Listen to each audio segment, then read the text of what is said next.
কাৰণ বৈষ্ণৱৰ ভক্তৰ প্ৰথম লক্ষণেই হৈছে ধৈৰ্য আৰু সহনশীলতা। সহনম সৰ্বদুঃখানাম অপ্ৰীতিকৰ পূৰ্বকম চিন্তা বিলাপ ৰহিতম সা তিতিক্ষা নিগদ্যতে। বাহ্যিক ৰূপটোলে চাই কলিযুগত কোন ভক্ত ধৰিব পৰা নাযায়। গতিকে বৈষ্ণৱ আৰু ভক্তৰ আন্তৰিক লক্ষণটো কি? চাওকচোন, নৱম স্কন্ধত এটি প্ৰসংগ আহে।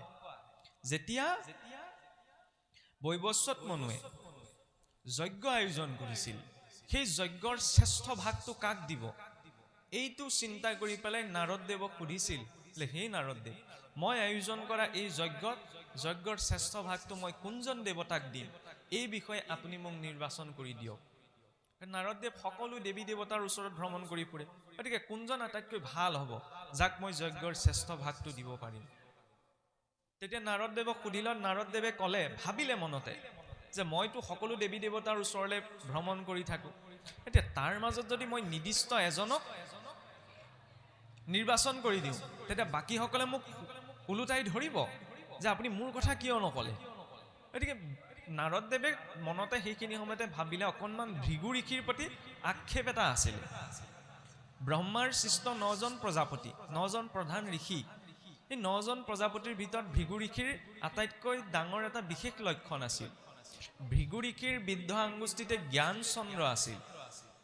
সেইবাবে বোলে ভৃগু ঋষিয়ে আনসকল ঋষি মুনিতকৈ অকণমান অধিক এখোজ আগুৱাই কিবা এটা ভাবিব চিন্তা কৰিব পাৰে।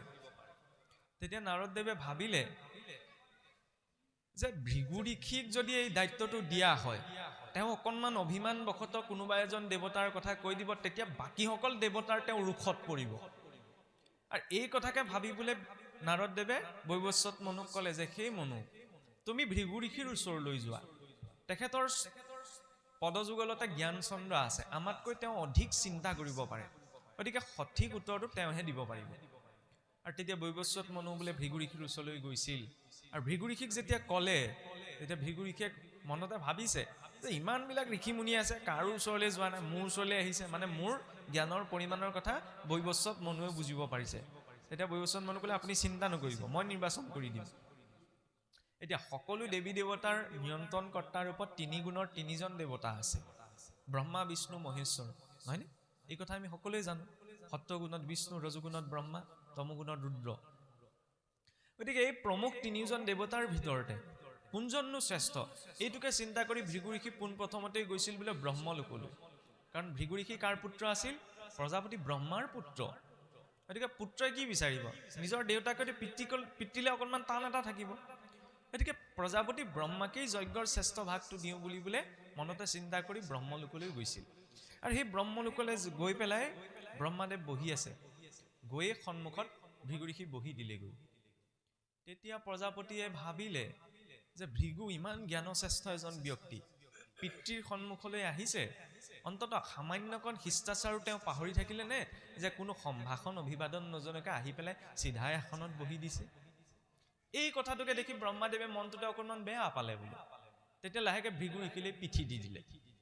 তেতিয়া ভৃগু ঋষিৰো অকণমান খং উঠিল যে তুমি সৃষ্টিকৰ ব্ৰহ্মা হয়, তুমি এই সামান্য কথাটোতে যদি তুমি অকণমান মান অপমানৰ ভাৱটো তোমাৰ মনলৈ আহিছে, গতিকে তুমি কেনেকৈ শ্ৰেষ্ঠ হ'বা? তেতিয়া বোলে ভৃগু ঋষিও ব্ৰহ্মাদেৱক অভিশাপ দিছিল যে তুমি যি অভিমানৰ কাৰণে আজি মোলৈ পিঠি দিলা, সংসাৰত তুমি বোলে অপূজ্য হৈ থাকিবা। আৰু এই কথাটোত লাগিয়ে ভৃগু ঋষি সেইখিনিতে মনতে দুখ কৰি পেলাই ব্ৰহ্মলোকৰ পৰা গুচি আহিলে। ব্ৰহ্মাদেৱক শ্ৰেষ্ঠত্ব দিবলৈ গৈছিল, কিন্তু সেই কথাটো আচৰণটো দেখি পেলাই ভৃগু ঋষিৰ মনতে দুখ পালে। ইয়াৰ পাছত বোলে কৈলাশলৈ গ'ল। কৈলাশলৈ যাওঁতে দুৱাৰতে নন্দী ভৃংগীয়ে ৰাখিলে, বোলে প্ৰভু খন্তেক আপুনি ৰ'ব, ভিতৰত আই পাৰ্বতী আৰু মহাদেৱে বিশেষ এটি আলোচনাত আছে। তেতিয়া ভৃগু ঋষিয়ে কৈছে যে যোৱা, তোমালোকে কোৱাগৈ যে ভৃগু ঋষি আহিছে। তেতিয়া তেওঁ বাধা নিদিয়ে, সোমাই যাবলৈ দিব। কিন্তু খবৰটো দিয়াৰ পাছতো খন্তেক সময় অপেক্ষা কৰিবলৈ ক'লে। তেতিয়া ভৃগু ঋষিয়ে ভাবিলে, মই আহিছোঁ বুলি কোৱাৰ পাছতো মোক অপেক্ষা কৰিবলৈ কৈছে। তাৰপিছত বোলে কৈলাশলৈ সোমাই গ'ল। কিন্তু আই পাৰ্বতী আৰু মহাদেৱ বিশেষ এটি আলোচনাত থকাৰ বাবে বোলে ভৃগু ঋষিৰ উপস্থিতিৰ কথাতে ইমান গুৰুত্ব নাপালে। তেতিয়াও ভৃগু ঋষিয়ে মনটোতে ভাবিলে, মই আহিছোঁ, মোৰ কথা প্ৰতিচোন বিশেষ গুৰুত্বই নাই। তেতিয়া এই শ্ৰেষ্ঠত্বৰ কথাটো তেওঁক যে শ্ৰেষ্ঠ ভাগ নিবলৈ বুলিয়ে মনোভাৱটো লৈ আহিছিল, এই কথা প্ৰকাশ নকৰাকেই বোলে কৈলাশৰ পৰাও ভৃগু ঋষি গুচি আহিলে। ইয়াৰ পাছত গৈ পেলাই বোলে নাৰায়ণৰ ওচৰত উপস্থিত হ'লগৈ। নাৰায়ণক দেখিয়ে ভিগুৰিশীৰ খং উঠিল। কিয় খং উঠিল? নাৰায়ণ শুই আছে, অনন্ত শয্যাত শয়ন কৰি আছে, অতিথি আহিছে, এওঁ আকৌ শুই আছে বোলে। 2-3বাৰ নাৰায়ণক সম্বোধন কৰিলে। তাৰ পাছতো যেতিয়া বোলে নাৰায়ণে মাত নিদিলে, প্ৰভুৰেই লীলা, ক্ৰোধবশতঃ গৈ পেলাই যে অতিথিৰ সৎকাৰৰ প্ৰতি তোমালোক দেৱতা বুলি সুৰাসুৰ নাগ গন্ধৰ্ব সকলোৱে তোমালোকক সেৱা কৰে, কিন্তু অতিথিৰ প্ৰতিয়ে তোমালোকৰ বোলে কোনো সম্ভাষণ অভিবাদন জনোৱাৰ সামান্য অকণ শিষ্টাচাৰ নাই বুলি খঙতে গৈ পেলাই ভগৱান বিষ্ণুৰ বক্ষত গুৰ মাৰি দিলেগৈ। এতিয়া চাওকচোন, এলাপেচা মানুহৰ বক্ষত গুৰ মৰাগে নাই, জগতৰ ঈশ্বৰ নাৰায়ণৰ বক্ষত গুৰ মাৰিছেগৈ। কম ডাঙৰ কথা নে? আৰু তেতিয়া নাৰায়ণে কি আচৰণ কৰিছিল? নাৰায়ণে সেইখিনি সময়তে ভিগুৰিশীক সুদৰ্শন চক্ৰে নষ্ট কৰি পেলাব লাগিছিল। আমাৰ মানুহক ঢকা এটা মাৰি কথা এটা ক'লে কাক কথা ক'বলৈ আহিছে বুলি আমি খেদা মাৰি যাওঁ, তাৰ পৰা আমি ভকতি কৰিবলৈ আহোঁ। এইবিলাক শুনিবলৈ বেয়া লগা কথা, শুনিবলৈ ইয়াত ধৰি লওক আপুনি মই মনেৰে ভাল নাপাবও পাৰোঁ, কিন্তু বাস্তৱিকতাটো ইয়াত আছে। আমি যিজনা ঈশ্বৰক ইষ্ট বুলি ভজনা কৰোঁ, সেইজনৰ ইমান সহনশীলতা যে ভিগুৰিশীৰ গুৰ পোৱাৰ পাছতো কি কৈছে? ভিগুৰিশীৰ চৰণত ধৰি কৈছে যে প্ৰভু আপুনি মোৰ কঠিন বক্ষত গুৰ মাৰি দুখ পালে নি? এইষাৰ কথা কোৱালৈকে ভিগুৰিশীৰ একদম অন্তৰ গলি গৈছে। আৰু তেতিয়াই কৈছে বোলে জগতত অনাদি অনন্ত কাললৈ তুমিয়েই শ্ৰেষ্ঠ বুলি পূজিত হবা প্ৰভু, কাৰণ ইমান শ্ৰেষ্ঠ আচৰণ তোমাৰ বাহিৰে আৰু সংসাৰত কোনেও কৰিব নোৱাৰে। আমি ভগৱান বিষ্ণুক ইষ্ট বুলি উপাসনা কৰোঁ নে? তেওঁৰেইতো নাম লওঁ, তেওঁৰে ইমান সহনশীলতা। গতিকে ধৰ্ম মাৰ্গত পোনপ্ৰথম চাওকচোন, ধৰ্ম বুলি ক'লে হিন্দু, মুছলিম, খ্ৰীষ্টান এইটো সংজ্ঞা প্ৰকৃততে নহয়। ধৰ্ম বুলি ক'লে মূল যিখিনি ভাৱক বুজা যায়, পোনপ্ৰথমতেই প্ৰয়োজন হৈছে ধৈৰ্য আৰু সহনশীলতা। ধৈৰ্য আৰু সহনশীলতা যদি নাথাকে ধৰ্ম মাৰ্গত কোনো আগবাঢ়িব নোৱাৰে। তাৰ স্বয়ং প্ৰমাণ হৈছে ভগৱন্ত বিষ্ণু। গতিকে ভক্ত হ'বলৈ হ'লে, ঈশ্বৰ ভক্তি কৰিবলৈ ধৈৰ্যকণ লাগিব। ধৈৰ্যৰ ক্ষেত্ৰত চাওকচোন, এই হিৰণ্যকশিপুৱে যেতিয়া ব্ৰহ্মাক আৰাধনা কৰিছিল, নহয়নে? আমি টিভিত দেখিছোঁ, ভাওনাতো দেখিছোঁ, বৃদ্ধ আঙ্গুষ্ঠিৰ ওপৰত থিয় হৈ পেলাই ব্ৰহ্মাক উপাসনা কৰিছিল। আমি এটা ভৰিৰ ওপৰতে থিয় হৈ থাকিব নোৱাৰোঁ, কিন্তু ইমান তপস্যা যে বুঢ়া আঙুলিৰ ওপৰত থিয় হৈ পেলাই ব্ৰহ্মাক উপাসনা কৰিছিল, নহয়নে? আৰু উপাসনা কৰোঁতে কি হৈছিল? উঁয়ে ধৰি গৈছিলগৈ, মঙহ খহি পৰিছিলগৈ। দৈত্য আছিল, কিন্তু ইমান ধৈৰ্য যে উপাসনা কৰিছে কাৰণে উঁয়ে ধৰি যোৱাৰ পাছতো তেওঁ বিচলিত নহ'ল। গোসাঁই ঘৰ সোমোৱাৰ পাছত মহ এটা পৰিলে কিমান ধৈৰ্য আছে আমাৰ এতিয়া ওলাই পৰে। তেতিয়াহ'লে ভকতি হ'বনে? নহয়। যিকণ সময় অন্তত চিন্তা কৰিছোঁ সেইকণ সময়ত ধৈৰ্যতাটো লাগে, সেইকণ সময়ত সহনশীলতাটো লাগে। আগতে অসুৰৰে ইমানকণ ধৈৰ্য আছিল, নহয়নে? গতিকে ক'ব বিচৰা হৈছে কি, যে যদিও এইটো কলিযুগ, এই কলিযুগত প্ৰকৃত ধৰ্ম বস্তু আমি সকলোৱে জানো যে ঈশ্বৰৰ গুণনাম শ্ৰৱণ কীৰ্তনেই শ্ৰেষ্ঠ ধৰ্ম। কেনেদৰে ক্ৰিয়া কৰিব? ধৈৰ্যকণটো লাগিব ভিতৰত। নিজৰ অন্তৰত মনুষ্যত্বৰ ভিতৰত যদি ধৈৰ্য আৰু সহনশীলতাৰ শক্তি নাই, তেতিয়াহ'লে তেওঁ এই কলি ধৰ্ম শ্ৰৱণ কীৰ্তনৰ আশ্ৰয়ী হ'ব নোৱাৰে। শ্ৰৱণ চাওকচোন, শ্ৰৱণ মানে হৈছে শুনা। আমি সকলোৱে জানো যে 9বিধ ভক্তিৰ ক্ষেত্ৰত কলিযুগৰ মনুষ্যৰ বাবে বোলে মহাপুৰুষসকলে উত্তম ৰূপত শ্ৰৱণ কীৰ্তনক দেখুৱালে, হয়নে? সেইবাবে কৈছে বোলে শুনা সভাসদ হব যুগুটি বচন, হৰি ভকতিৰ আদি জানিবা শ্ৰৱণ, মহন্তৰ মুখে কথা শুনা প্ৰথমত,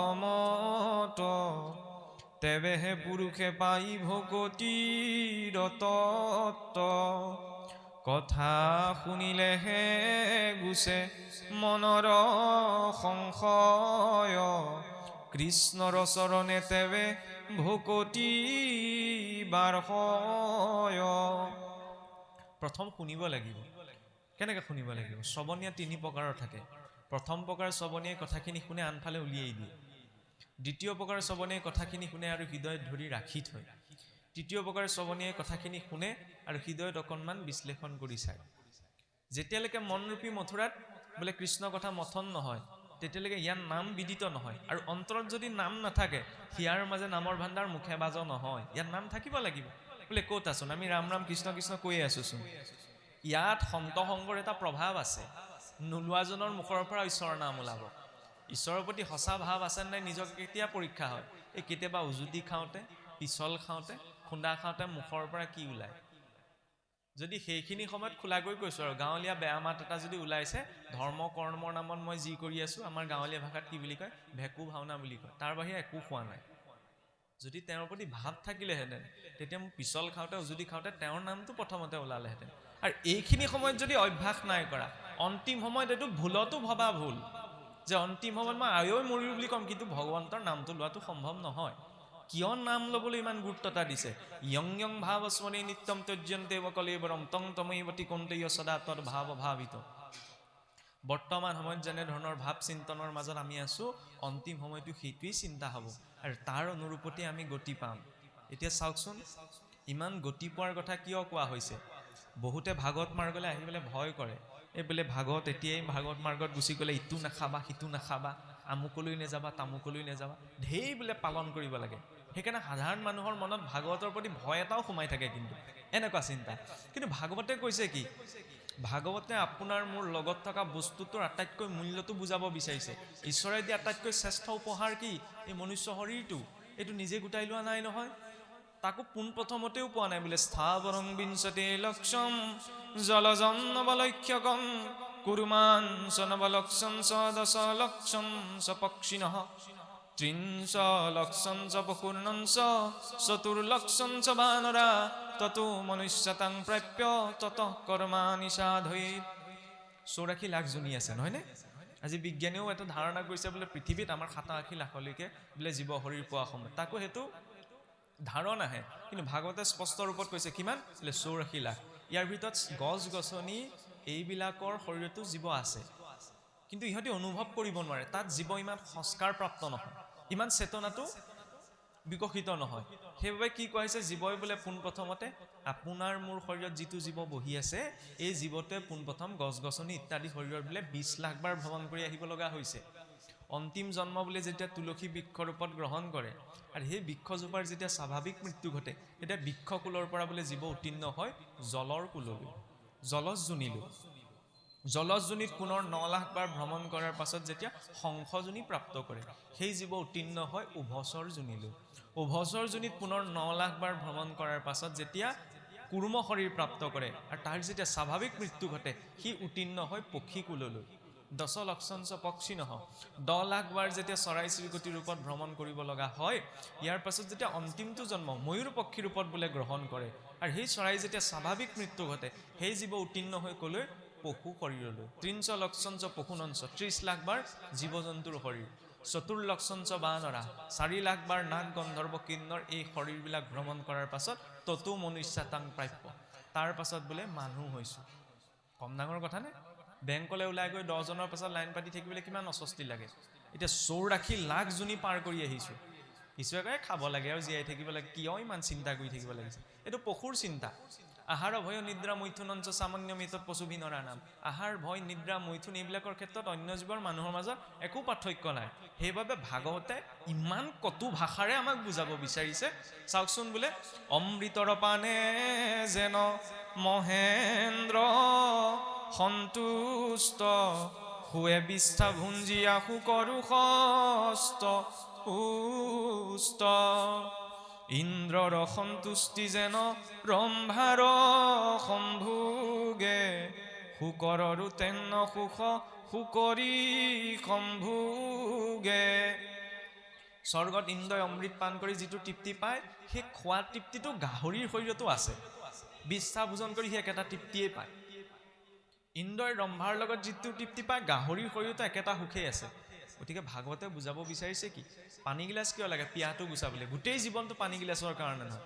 সংসাৰত যিবিলাক ভোগৰ মাধ্যম আছে, এইবিলাক জীৱনৰ একো এটা অংগ, কিন্তু তাত সংযমটো লাগে। ভোক লাগিলে খাইছোঁ, সেইটো পেটৰ কাৰণে অসুবিধা সৃষ্টি নকৰে। ভাল লাগিলে কাৰণে যদি মই খায়ে থাকোঁ, সেইটো আকৌ বেমাৰ সৃষ্টি কৰিব নহয়। সেইকাৰণে সংযমত সন্তুলনটো প্ৰয়োজন। আৰু এতিয়া চাওকচোন, যেতিয়া আমি চিন্তা কৰিম যে 84 লাখ জনী পাৰ কৰি মানুহ হ'বলৈ পোৱা গৈছে, তেতিয়াহ'লে সেই মানুহজনে এই খাই বৈয়ে জীয়াই থাকিব লাগে এইটো চিন্তা কৰিব নোৱাৰে। ভাগৱতে কি বুজাব বিচাৰিছে? যে বহুত দুৰ্লভ মনুষ্য শৰীৰ এটা আমি পাইছোঁ। সেইবাবে কৈছে প্ৰায় দুৰ্লভ প্ৰাপ্তি মনুষ্যত্বম। প্ৰায় বহুত দুৰ্লভ মানুহ হ'বলৈ পোৱাটো, কিন্তু তাতোতকৈ দুৰ্লভ হৈছে কি? বোলে মুমুক্ষত্বম। মানুহ হোৱাটোৱে দুৰ্লভ নহয়, তাতোতকৈ দুৰ্লভ হৈছে মানুহ হৈ মুখ্য প্ৰাপ্তিৰ ইচ্ছা কৰাটো। যে কেৱল ইয়াত ঘূৰিয়েই নাথাকো, মোৰ মুখ্য লাগে। কিন্তু তাতোতকৈ দুৰ্লভ বুলি কি কোৱা হৈছে? সজ্জনানাম সংগতি, সজ্জনসকলৰ সংগ পোৱাটো। সেইকাৰণে এটা সূত্ৰ আছে বোলে, যেনেকুৱা সংগে ৰতি তেনেকুৱা জীৱনৰ গতি। কেনেকে? বাহ্যিক ৰূপতেই চাওক, তিনিআলি মূৰত যদি দুজন সুৰাপান কৰা ব্যক্তি ৰৈ থাকে, তেওঁৰ লগত যদি সুৰাপান নকৰা ব্যক্তি এজন ৰৈ থাকে, দেখাজনে কি ক'বগে বাৰু? বোলে দুজনেহে সুৰাপান কৰি আছে, এজনে নাই কৰে, এইটো নকয়গে, তিনিওজনে সুৰাপান কৰি আছে বুলি ক'ব। আৰু সেইটোৱে আমি ভাবিম। তাৰ বিপৰীতে নামঘৰত তেওঁ বোলে ধৰ্ম কৰ্ণমত একোৱেই নকৰে, কিন্তু ইয়াত ভকত ৰূপত বহি আছে, তেতিয়াহ'লে তেওঁক অভকত বুলি জ্ঞান কৰা নহয়, ভকত বুলিয়ে জ্ঞান কৰা হ'ব। ঠিক বাহ্যিক ৰূপটোতে যেনেকুৱা সংগৰ মাজত আছো, সেইটো আমাক প্ৰভাৱ পেলাইছেনে? ভাগৱত দেখিবলৈ ইমান এখন ডাঙৰ গ্ৰন্থ। ভাগৱতে বাৰে প্ৰতি এইটো কৈছে, নামঘৰলৈ পোনপ্ৰথমতে আহোঁতে যদি এজন মানুহক 10টা নীতি নিয়ম দি দিয়ে, তেতিয়া 5 দিনৰ পৰা নহা হৈ থাকিব। বোলে ইমান নীতি নিয়ম পালন কৰিব লাগে। সেইকাৰণে কি কৈছে? বোলে সদায় সাধু সংগত থাকা, তাৰ বাবে এটা পদ্ধতি আছে। আদৌ শ্ৰদ্ধা ততো সাধু সংগৌথ ভজন ক্ৰিয়া ততো অনৰ্থ নিবৃতি ভাবস্ততো ৰুচিস্ততঃ ততো প্ৰেমাদ্ভিদঞ্চতি সাধকানাময়ং প্ৰেমে প্ৰাদুৰ্ভাৱে ভবিতক্ৰম। যে পোনপ্ৰথম শ্ৰদ্ধাযুক্ত হৈ সৎসংগলৈ যোৱা। সাধু সংগ বিনে নাই সংসাৰৰ নিস্তাৰ। ভাগৱত শাস্ত্ৰে জানা সিমানে সাৰ সৎসংগ। কাৰণ সদায় যদি সৎসংগৰ মাজত থাকে, তেতিয়া স্বভাৱতে অনৰ্থবিলাক নিবৃত্তি হ'ব।